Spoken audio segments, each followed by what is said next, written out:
Olá, sejam todos muito bem-vindos a mais uma videoaula do nosso grupo de estudos Fundamentos Psicanalíticos pela Escola Formação do Psicanalista. E hoje, nosso capítulo 28 tem como título Resistências. É importante o analista entender essa questão, por que que o paciente se encontra em resistências, né? Há uma diferença muito grande entre resistências e impasses psíquicos. É o tema da nossa é, é, tem, da nossa sim, depois da próxima aula, entender o que significa esse movimento psíquico do paciente em análise, né?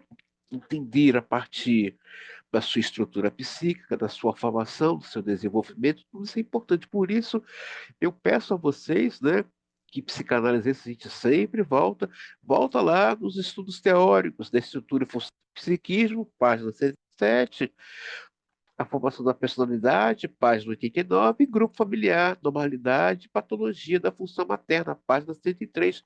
Volte lá. Por que que eu falo isso? A técnica anda de mãos dadas com a teoria, não andam separadas, elas andam juntas, um lado a lado com o outro. E às vezes eu escuto algumas besteiras, né? Como quebrar a resistência do paciente. Eu falo, meu Deus, o que essa pessoa está falando, né? Então, eu fico pensando assim, mais um usurpador da psicanálise, fazendo uso do nome da psicanálise e de psicanalista, falando besteira na internet, falando besteira em sala de aula. Como quebrar a resistência do seu paciente? Falei, nossa, a resistência é algo que fala da vida desse sujeito, não é com o analista, é com o processo de análise dele. E aqui cabe uma escuta, escutar essa resistência. Entra aqui de maneira muito séria a ética psicanalítica para com essa vida. Ele está em resistência não somente no seu processo analítico ali, mas também fora do set analítico, ele também vive uma sua resistência. Desde os primórdios da psicanálise, o fenômeno de resistência tem sido exaustivamente estudado em sua teoria e técnica. Perceberam? Teoria e técnica. Mas nem por isso, na atualidade, perdeu em significação e relevância. Pelo contrário, ele continua sendo considerado a pedra angular da prática analítica. E cada vez mais os autores prosseguem estudando sobre renovados vertices de abordagem com conceitualização. Na qualidade de conceito clínico, e a concepção de resistência surgiu quando Freud discutiu as suas primeiras tentativas de fazer vir à tona as lembranças esquecidas de suas pacientes histéricas. Isso data de antes do desenvolvimento da técnica da associação livre, quando ele ainda empregava a, a hipnose e sua recomendação técnica era no sentido de insistência por parte do psicanalista, como o contrário da resistência por parte do paciente. Esse método de coesão associativa, empregado por Freud, incluía uma pressão de ordem física que ele próprio procedia e recomendava como colocado à mão da testa do paciente, ou de tomando a cabeça entre minhas duas mãos, a fim de conseguir a recordação e a verbalização dos conflitos passados.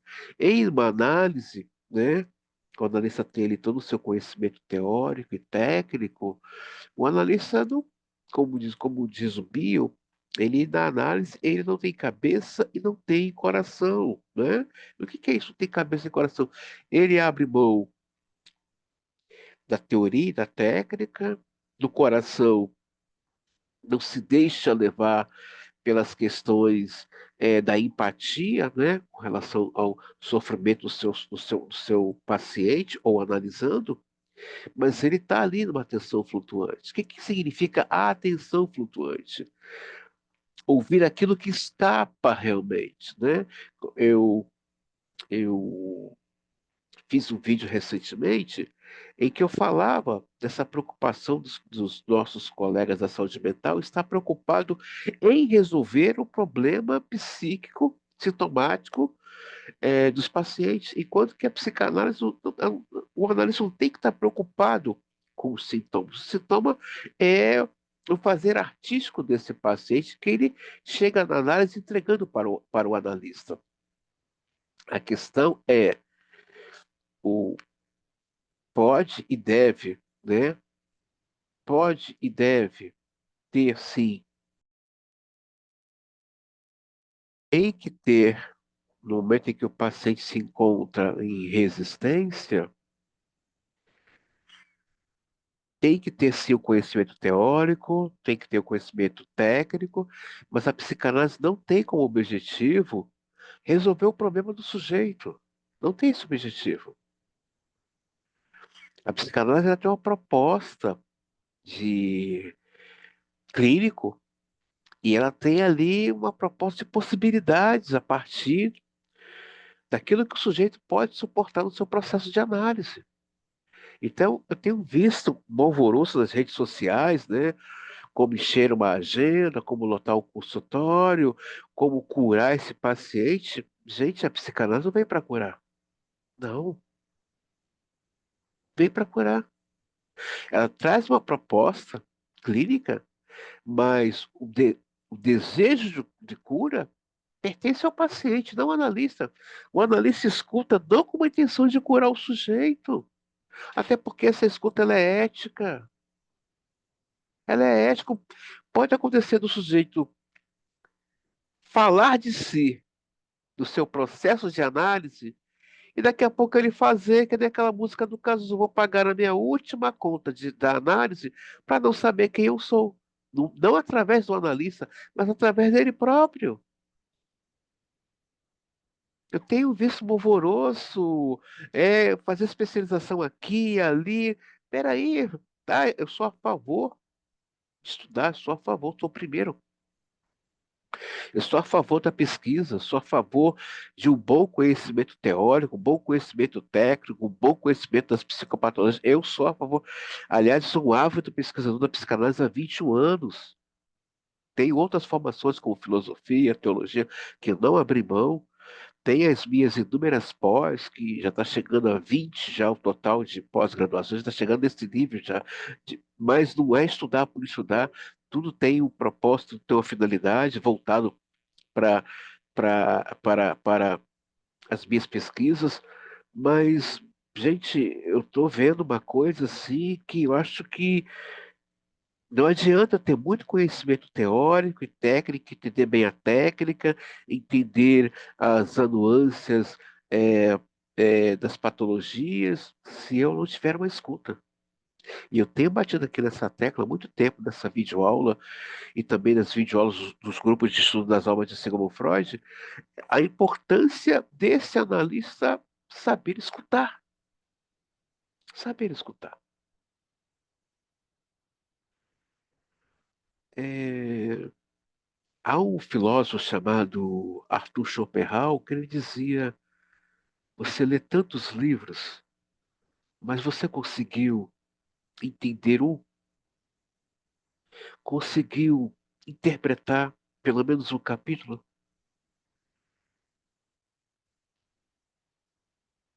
A pessoa mais importante no set analítico é o paciente, é o analisando. Seu discurso é de suma importância. Não adianta ter tanto conhecimento teórico, eu tenho todos os livros de cada teórico, se eu não estou escutando. É importante escutar. Uma escuta que escuta além das palavras e além dos sintomas. Mas para isso tem que haver desejo. Desejo que a análise aconteça. Desejo de escutar. Freud empregou o termo resistência pela primeira vez ao referir-se a Elizabeth von em 1893, com a palavra original, sendo que em alemão significa contra, como uma oposição ativa. Até então, a resistência era considerada exclusivamente como obstáculo à análise, correspondendo à sua força e quantidade de energia com que as ideias tinham sido reprimidas e expulsas de suas associações. O termo resistência, por longo tempo, foi empregado com uma conotação de juízo pejorativo, a própria terminologia utilizada para caracterizá-la em épocas passadas. De certa forma, ainda persistiu no presente. Era impregnada de impressões típicas de ações militares, como se o trabalho analítico fosse uma beligerância do paciente contra o analista e vice-versa. Um exemplo disso é uma antiga referência de Freud, com o ente muito citado: o inimigo não pode ser vencido. Em Interpretação de Sonhos, 1900, os conceitos de resistência e de censura estão intimamente relacionados. A censura é para os sonhos aquilo que a resistência é para a associação livre. Nesse trabalho, em suas considerações sobre o esquecimento dos sonhos, Freud deixou postulado que uma das regras da psicanálise é que tudo aquilo que interrompe o progresso do trabalho psicanalítico é uma resistência. Aos poucos que a tática de ir da periferia em direção à profundidade, Freud foi entendendo que o reprimido, mais do que o corpo estranho, era algo como um infiltrado. Assim, ele começa a deixar claro que a resistência não era dirigida somente à recordação das lembranças penosas, mas também contra a percepção de impulsos inaceitáveis de natureza sexual, que surgem distorcidos. Com isso, Freud concluiu que o fenômeno resistencial não era algo que surgia de tempos em tempos na análise, mas sim que ele está permanentemente presente. Freud aprofundou bastante estudo sobre as resistências em inibição, sintoma e angústia, em 1926, quando, utilizando a hipótese estrutural, descreveu 5 tipos e, e 3 fontes das mesmas. Os tipos derivados da fonte do ego eram: a resistência de repressão consiste na repressão de que o ego faz toda percepção e cause algum sofrimento. 2, da transferência, o paciente manifesta uma resistência contra a emergência de uma transferência negativa ou sexual com o seu analista. 3, de ganho secundário, pelo fato de que a própria doença concede o benefício a certos pacientes, como os histéricos, personalidades imaturas e aqueles que estão pleiteando alguma forma de aposentadoria por motivo de doença. Essas resistências são muito difíceis de abordar, eis que o egocentônicas. 4, as resistências provindas do id. Freud as considerava como ligadas à compulsão à repetição, e que justamente como a adesividade da libido promove uma resistência contra mudanças. 5, por fim, a resistência oriunda do superego, a mais difícil de ser trabalhada, segundo Freud, por causa dos sentimentos de culpa que exige uma punição. Então, vocês percebam aqui, Freud tem uma percepção de um tempo, isso é o papel de um bom pesquisador. Aliás, a proposta de uma escola de psicanálise, você que está assistindo essa videoaula, é que esse analista saia da escola não só para a prática clínica, mas um pesquisador.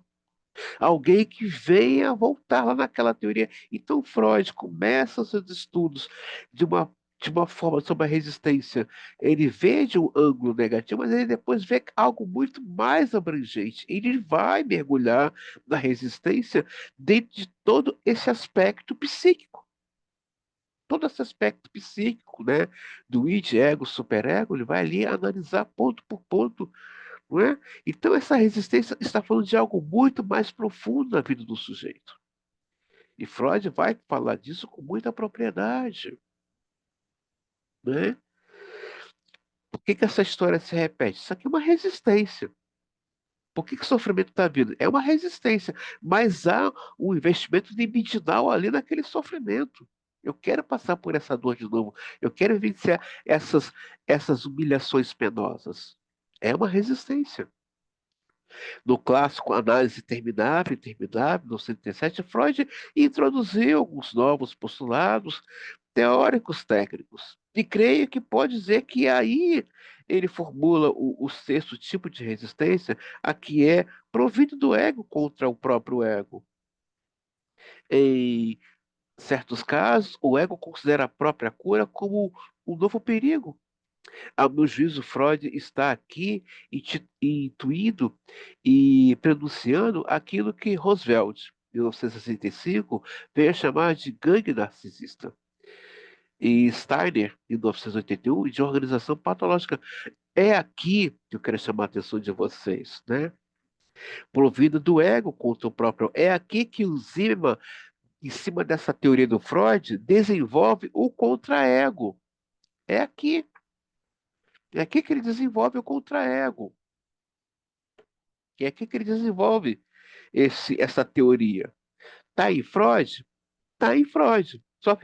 Só que com outro discurso, com outra palavra. É em Freud está provido do ego contra o próprio ego. Ele parou nesse texto, se sentiu capturado, investigou profundamente esse texto. O Zima é um psicanalista que trabalha com todas as escolas, né? E ele aqui desenvolve, de autoria dele próprio, né? É o contra-ego, que na psicologia é autossabotagem. Então, você que está assistindo essa aula, aspirante, analista, e deseja aí se aprofundar em pesquisas sobre teorias psicanalíticas, sobre técnica, psicopatologia, dentro, é claro, dos estudos ortodoxos e clássicos da psicanálise, se você se vê apto em querer mexer em alguma teoria, como no caso o Zimmermann, como no caso outros autores contemporâneos, se você se vê apto, dali desenvolver uma outra teoria em cima dessa teoria, fique à vontade. Foi o caso dele. Na própria obra dele aparece a expressão contra-ego. Então, quem puder aí, é, é, é, é, nesse próprio livro dele aqui, aparece a expressão contra-ego, né? Na própria obra dele aparece essa expressão do contra-ego. Deixa eu ver se eu vejo aqui para vocês.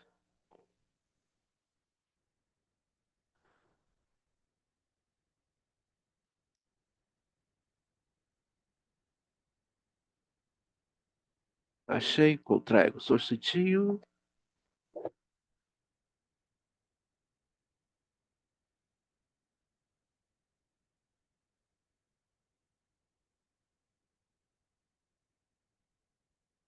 Ele próprio vai trazer esse texto na obra dele, né? O próprio Zio vai trazer esse discurso na obra dele, da questão do contra-ego. Ele vai desenvolver isso nos estudos sobre o ego, ele vai desenvolver essa terminologia,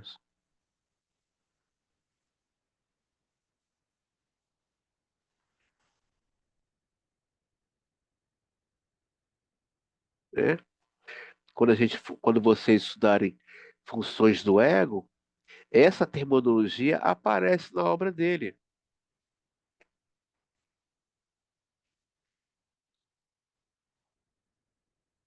Ela aparece na obra dele. Então, quem puder depois ver com calma, né, na parte teórica, Zima faz uso dessa palavra, ele desenvolve o contra-ego ali. E então, é, a questão da resistência está falando do próprio sujeito, da própria história do sujeito, daquilo que ele recalcou, né?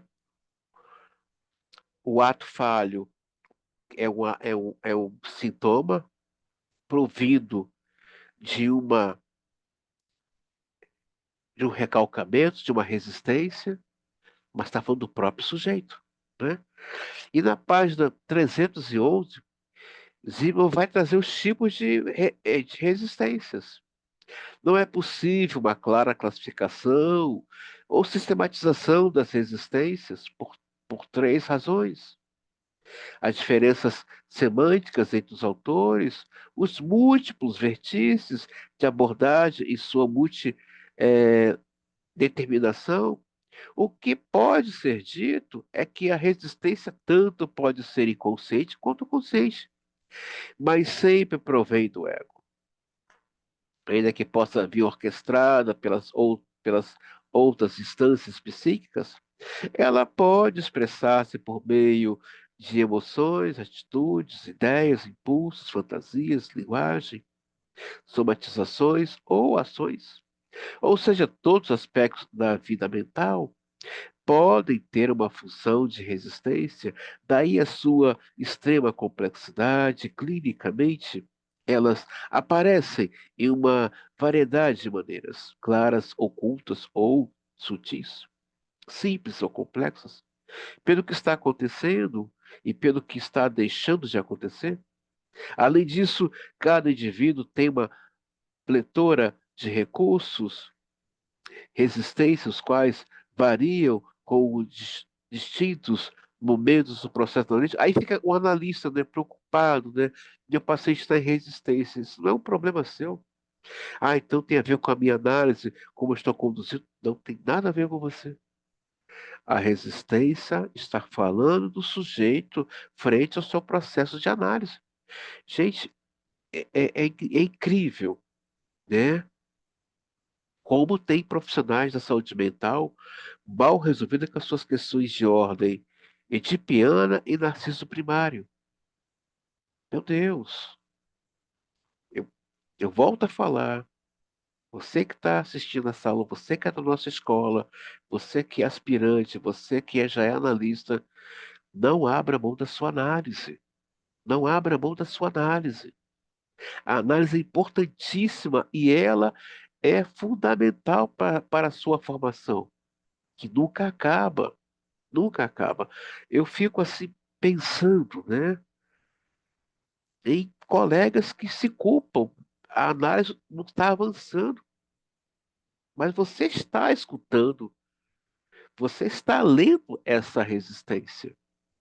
Então, eu fico às vezes me perguntando como tem profissionais querendo, não, mas a análise está, a terapia não está avançando. Ei, isso não é com você. É o processo de análise que ele está vivenciando. Ah, vou fazer então o curso Como Quebrar Resistência. Meu Deus, ele pode ter resistência, mas ele está passando por um processo que para ele está sendo insuportável.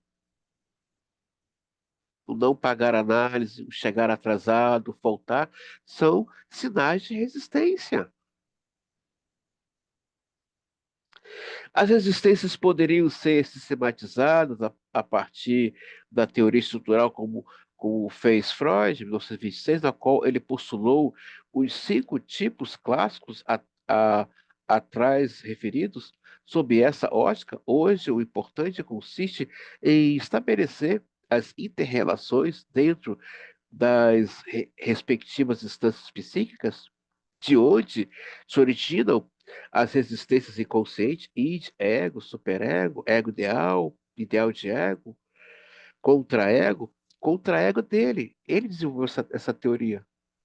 É do Zimmermann, não é de outro psicanalista, né? Alguns outros autores, como Gressel, em 1967, tentam é, uma classificação baseada em manifestações clínicas tais como faltas, atrasos, intelectualizações, silêncio, ou prolixidade, segredo, sonolência, ataque,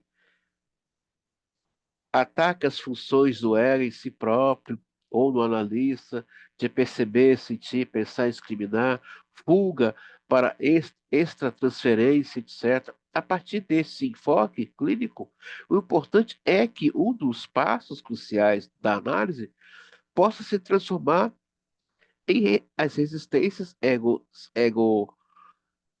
egocitônicas em egocitônicas, para que o paciente alie-se ao terapeuta no objetivo comum de analisar e superá-las. Então, esse outro teórico da psicanálise vai ver a questão das faltas, esquecer de pagar a análise, né? Eu vejo muita questão da resistência quando uma pessoa me procura de uma maneira eufórica, quero fazer análise, e quando eu marco entrevista para análise, a pessoa questiona o valor que eu ali apresento, né, para entrevista, né? Ela entra em resistência. Não é comigo, é com ela, não é com a minha pessoa, é com a pessoa dela. Mas tudo isso são materiais clínicos que a psicanálise contemporânea pede para esse analista. Agora, é material clínico? É. O estranho é quando eu vejo psicanalista em angústia com a resistência do paciente. Isso está falando muito dele. Ah, meu paciente não fala, meu paciente dorme, meu paciente chega atrasado, meu paciente falta, esquece de pagar a análise. Oi, esse material clínico que ele está dando. Material riquíssimo, que merece um olhar, merece, acima de tudo, uma escuta, e merece que esse analista venha fazer uma pesquisa em cima disso. Agora, eu vejo colegas meus que o paciente traz todo esse material clínico e ainda fica angustiado. Opa, está na hora de rever essa formação, né? Está na hora de rever. Uma das formas também muito simplificada, sistematizada, a resistência é pelo critério de suas finalidades. Assim, ela, além daquelas descritas por Freud, em 1926, em 1937, vale acrescentar resistência contra a regressão, medo da psicose, contra a renúncia às ilusões simbióticas, contra as mudanças verdadeiras, pavor de uma catástrofe caso o paciente abandone as suas familiarizadas soluções adaptativas, contra a vergonha, culpa e humilhação no colapso narcísico, contra a elaboração da dor, da elaboração da posição depressiva, contra os temores persecutórios próprios da posição esquizoparanoide e contra os progressos analíticos. Também deve ser incluída a resistência que se manifesta com o sadio movimento do paciente contra as possíveis inadequações do seu analista. Então, a resistência fala de tudo isso. Eu vou sair desse estado doentio para um estado salutar? Eu vou abandonar esse sofrimento que só através dele que eu pude viver? E aí a gente entra aquela parte que o Lacan fala, né? Para que haja cura, é preciso que haja desejo. Mas antes de tudo, que haja desejo desse paciente se escutar. Quer ver uma coisa que eu vejo muito em resistência com o paciente? É quando ele vira para o analista e fala assim: o que que você acha? Eu não respondo. O que que eu acho? Eu devolvo para ele. O que você percebe disso aqui? Eu devolvo. O que que você percebe disso aqui?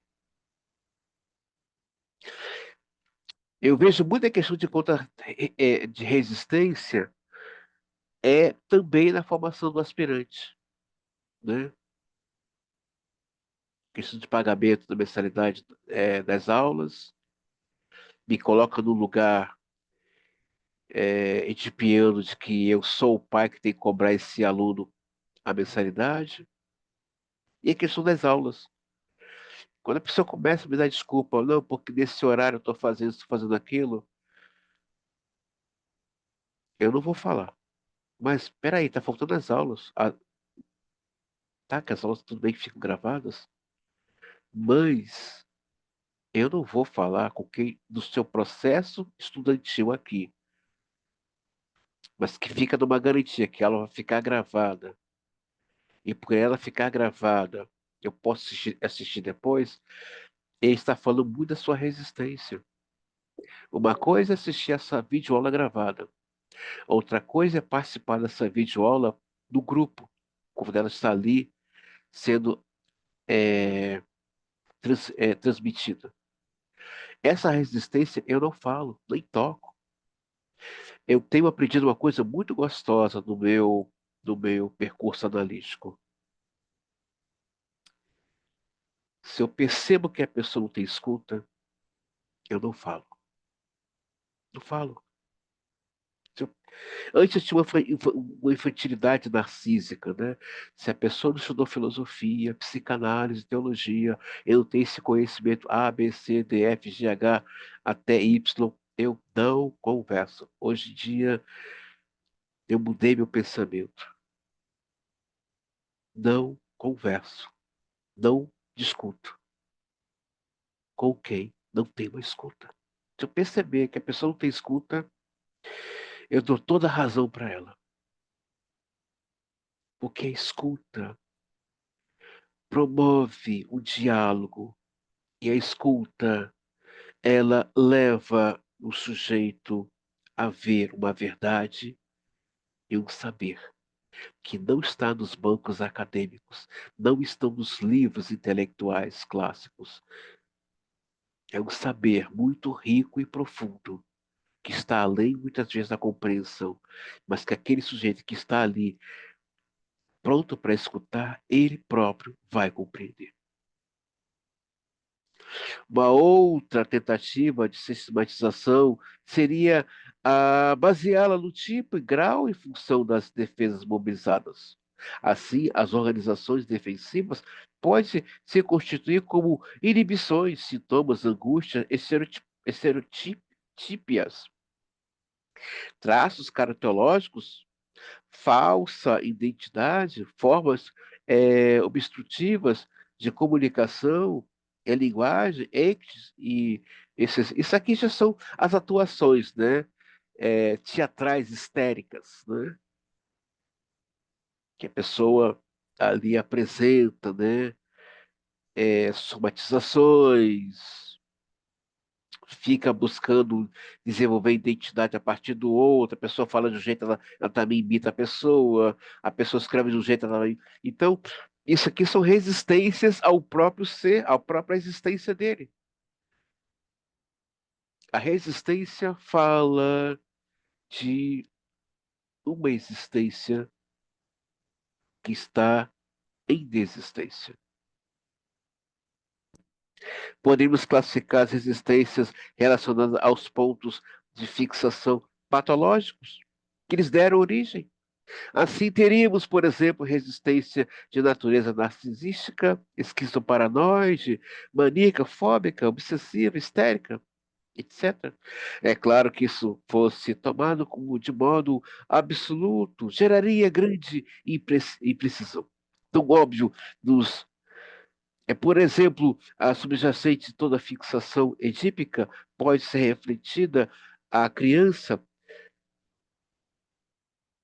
a criancinha ávida da fase oral, ou o bebê mágico da fase narcisista?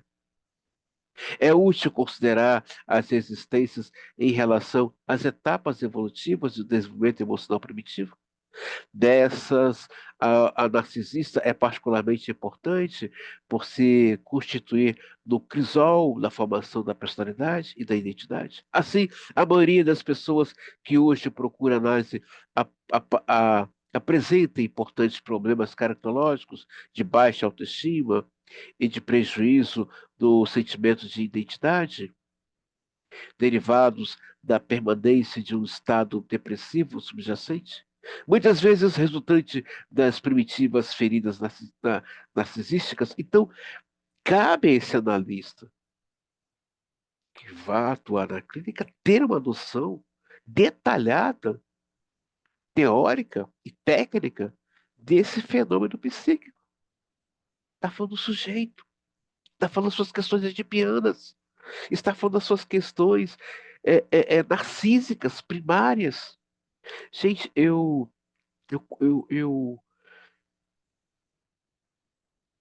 Por que que uma pessoa que faz uma faculdade, né, tem ali um documento que vá, que é uma insígnia fálica, vale abrir portas, ela não consegue trabalhar, ela não consegue transformar aquilo em moeda. Aquilo ali chama resistência. Aí começam as desculpas, porque o mercado de trabalho está difícil, porque o governo. Não, é você. Eu não sei por que minha clínica não tem tanto paciente. É a clínica ou é o analista? Quando falamos de resistência, não falamos só de pacientes, não, também falamos de analistas que também precisam rever suas questões edipianas e narcísicas primária. Quer ver? Resistência, insistência, desistência. Esses pacientes mais regressivos opõem sérias resistências às mudanças e desejam manter as coisas como elas estão.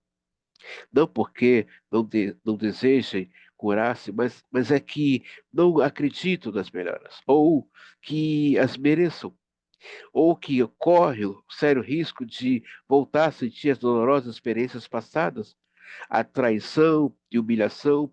Seu objetivo de vida é para sobreviver e não para viver.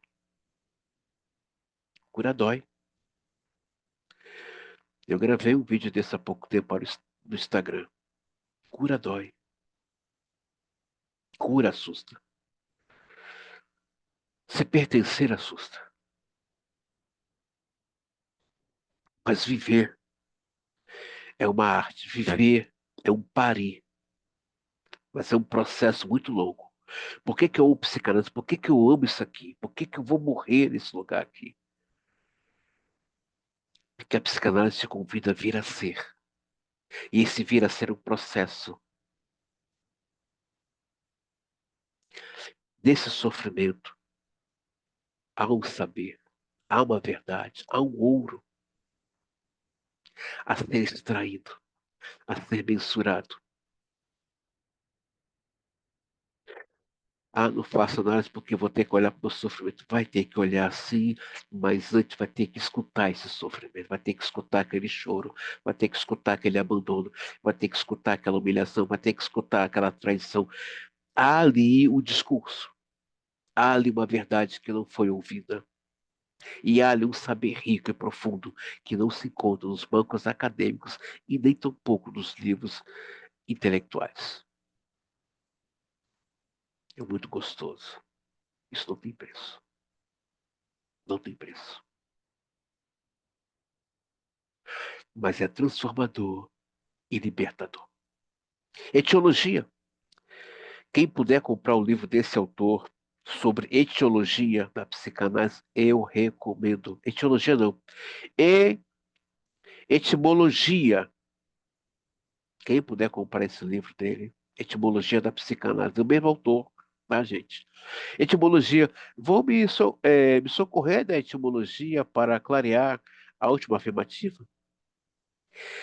Em Entendo como muito ilustrativo, é importante o fato que esse significado de sobrevivência sintoniza com o que está contido na morfologia do vocábulo resistência, re mais existência. O prefixo re costuma emprestar quatro significados às palavras que ele compõe e coincide que cada um deles separadamente conecta com o aspecto parcial do conceito do fenômeno resistência. Assim, re tanto indica a noção básica de voltar atrás. No caso, aos primitivos pontos de fixação, como regredir e revogar. Dois, a noção de oposição como em revoltar, reprovar. Três, o significado de repetição como reiterar, ressentir. O sentido de uma busca de algo novo, como em reforma ou revolução.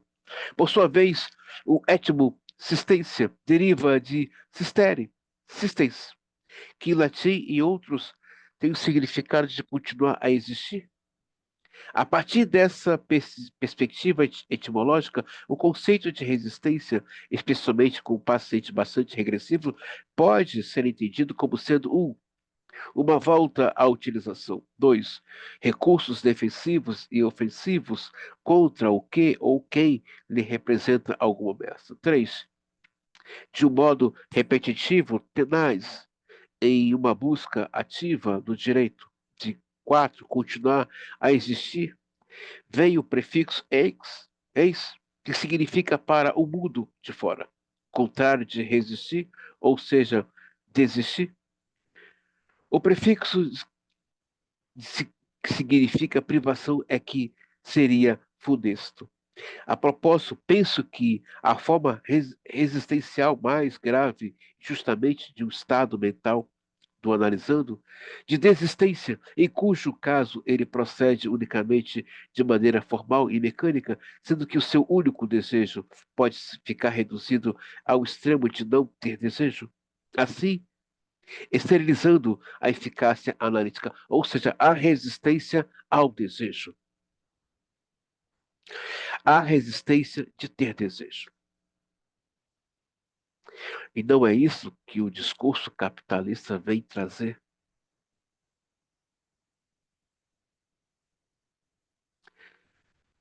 Para o sujeito não ter desejo, não ter sonhos?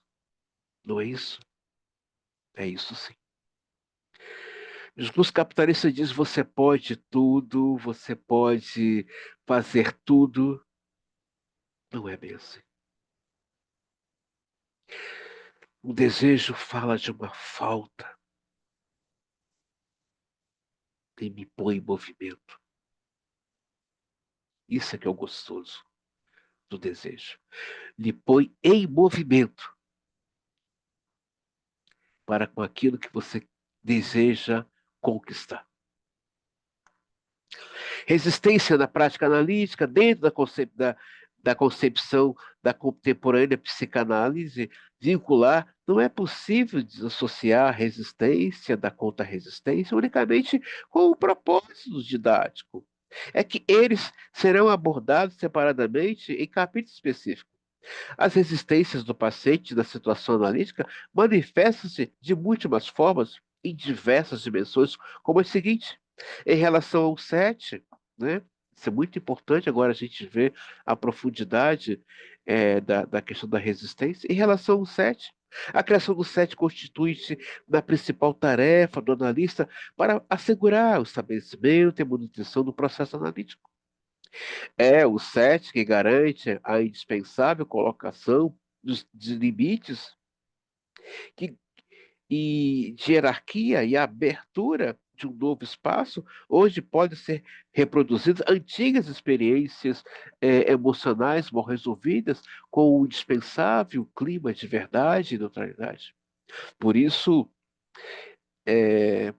por tudo isso, sem rigidez ou tolerância excessivas por parte do analista. O set deve ser preservado, mas em suas combinações essenciais, tendo em vista que o paciente pode desferir ataques que, na verdade, são defesas resistenciais contra a sua manutenção, embora tais ataques possam ser desferidos de uma forma ou outra contra todas as regras técnicas legadas por Freud, que devidamente transformadas continua vigentes na atualidade, quero me alongar mais detidamente nas resistências do analisando contra a regra que podemos chamar de amor às verdades.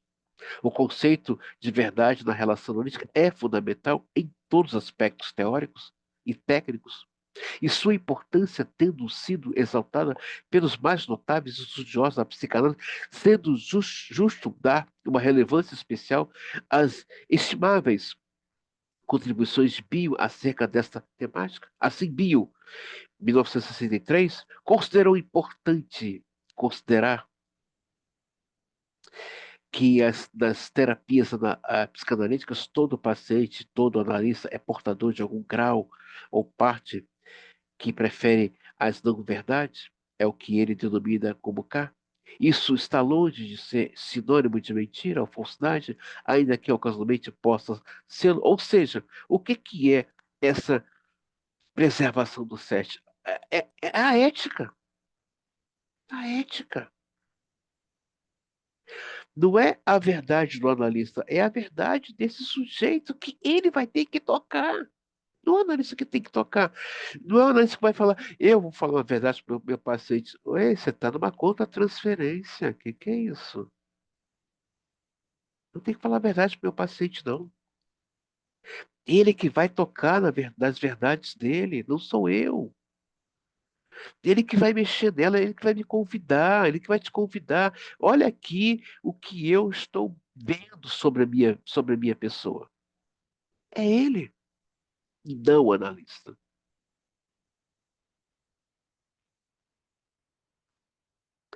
Eu escolhi esse nome, eu fui capturado por esse nome, foi na minha pós-graduação em Freud e Lacan. O nome da pós era Fundamentos Psicanalíticos pelo Instituto ESP. Quem puder pode pesquisar no Google, Instituto ESP. Eles têm muitas pós-graduações muito boas lá, desde dos fundamentos psicanalíticos, a clínica infantil e muitas outras pós lá muito maravilhosas que eles oferecem.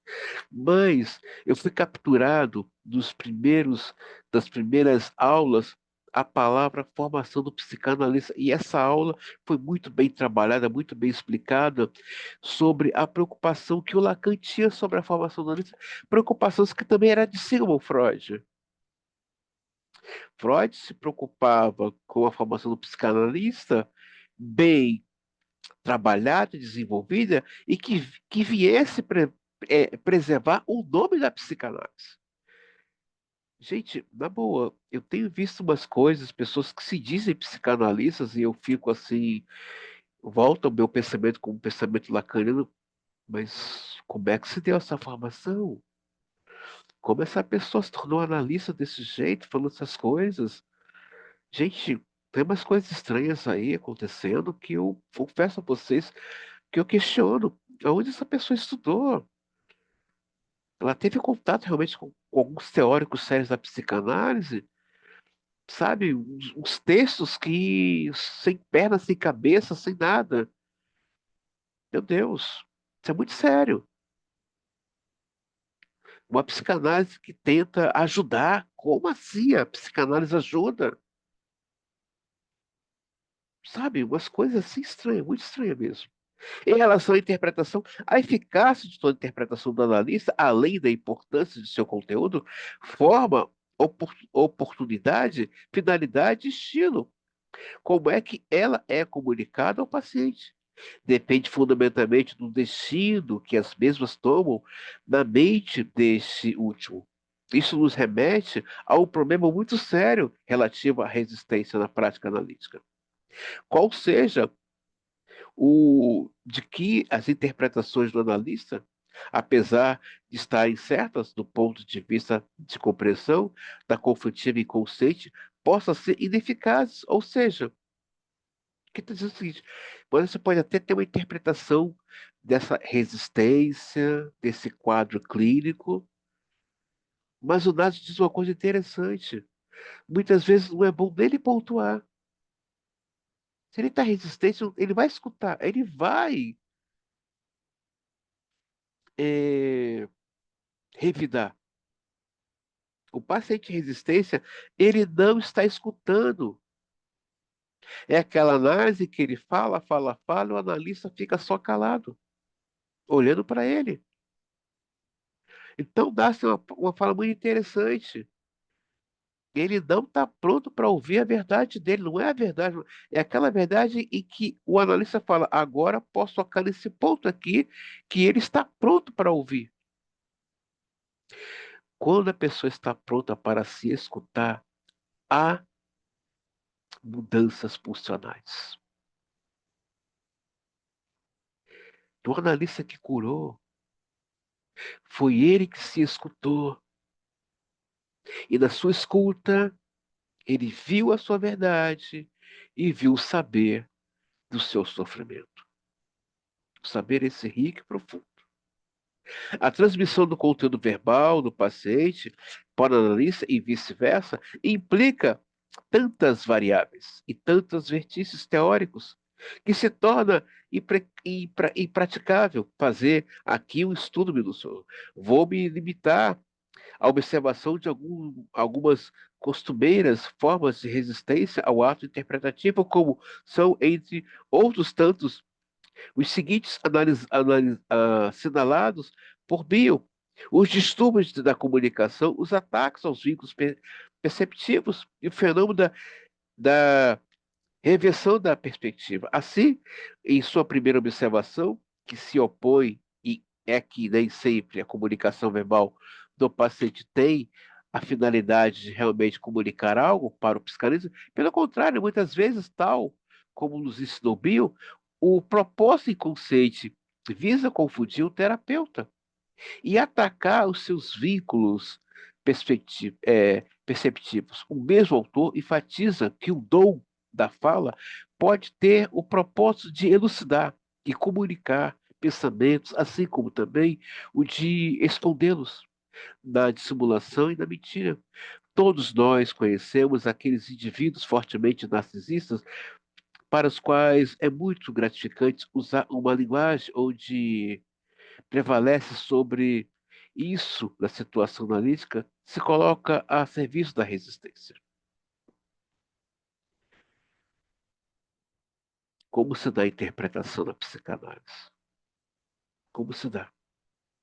Volto a falar. É preciso um bom conhecimento teórico histórico da psicanálise. A interpretação se dá com base em um conhecimento. A interpretação se dá com base em uma base bem estruturada de um conhecimento teórico. Agora, a pessoa diz que é analista, não sabe o que é uma teoria, não sabe o que é um teórico, o pai da psicanálise, não conhece outros teóricos da psicanálise, não procurou ler um artigo, comprar um livro, vai fazer uma interpretação selvagem. Eu acho, não. Na clínica, no processo analítico, no percurso analítico, não é o que eu acho, é o que eu estou percebendo com base em um conhecimento teórico, e que agora ganha vida na, é, na aplicabilidade da técnica. Estranho, né?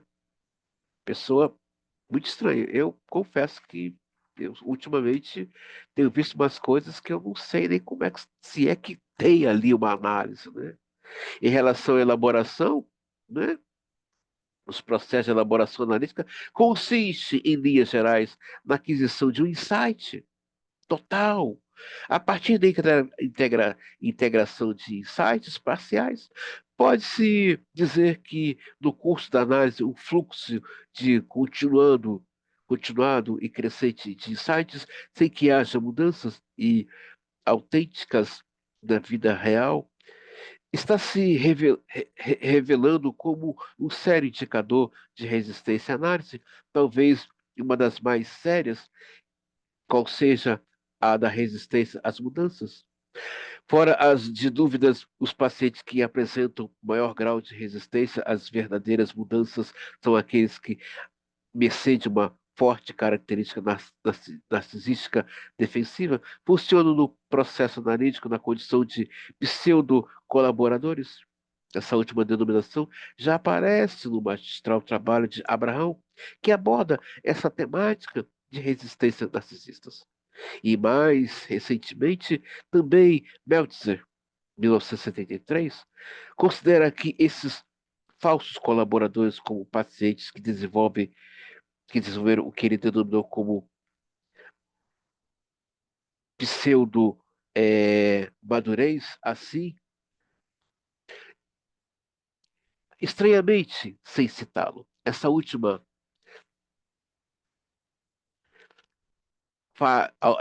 autora faz interesses, observações em que o que caracteriza esses pacientes é que eles mantêm espilhada a sua parte paciente e usam a comunicação verbal como uma forma de ente.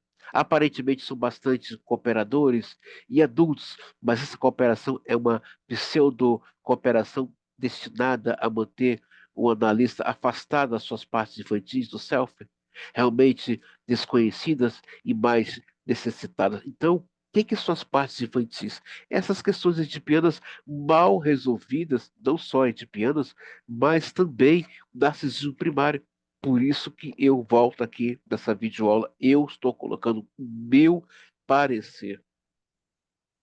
A importância desse analista conhecer um pouco sobre as clínicas que trabalham com crianças, como Clay, Winnicott, Ferenczi, como Manoni, François Douto, dá a esse analista uma percepção mais detalhada, psíquica e teórica sobre esse paciente, né?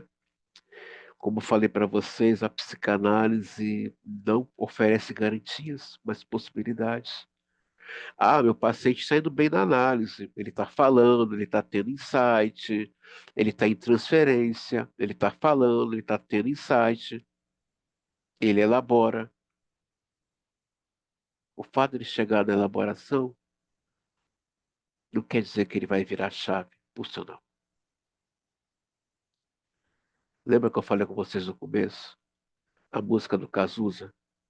Eu vou pagar a última conta da análise para não saber quem eu sou? Pode acontecer. Ele está em transferência, ele está falando,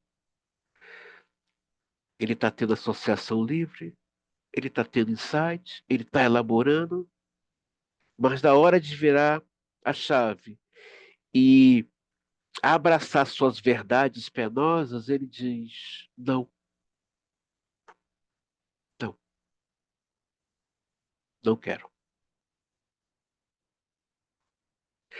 Todo o percurso, todo o processo ele foi. Para que eu vou abraçar essa verdade? Vou perder muita coisa aqui. Espero que essa videoaula possa ajudar você, meu querido aluno, seja você aspirante ou psicanalista, a se conscientizar que a prática analítica não é tão fácil assim e que requer uma percepção psíquica bem apurada, com base no saber teórico e também no seu processo de formação analítico, que é o próprio Divan. Muito obrigado a você. Até a próxima videoaula. E lembrando, qualquer dúvida sobre essa aula, não deixe de levar para o grupo. É muito importante que possamos fazer uma troca sapiencial psicanalítica. Até a próxima, gente.